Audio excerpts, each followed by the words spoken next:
The Third Amendment to the United States Constitution is part of the Bill of Rights and was ratified on December 15, 1791.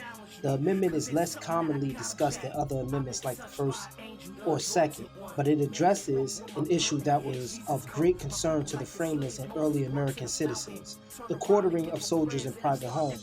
To give some full text here, no soldier shall, in time of peace, be quartered in any house without the consent of the owner, nor in time of war, but in a manner to be prescribed by law.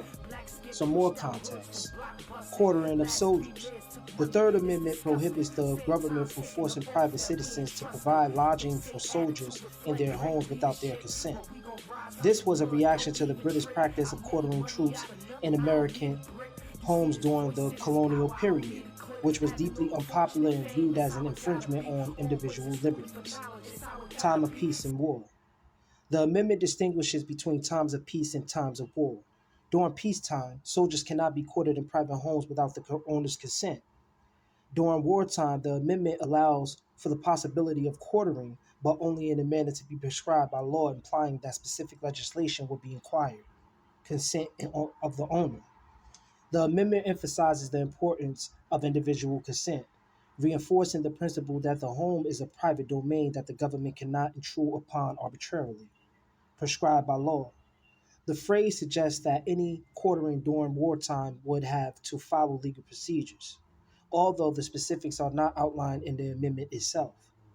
To bring some legal case interpretation here, the Third Amendment has really been the subject of legal cases, largely because the issue of quartering troops in private homes has not been a significant concern in modern times. However, it has been cited in legal arguments and decisions as a representation of the broader principle of individual privacy and protection from government intrusion.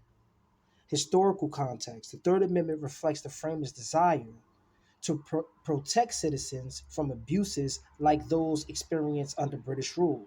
The Quartering Acts passed by the British Parliament had allowed British soldiers to be housed in American homes, which was a source of tension and conflict leading up to the American Revolution.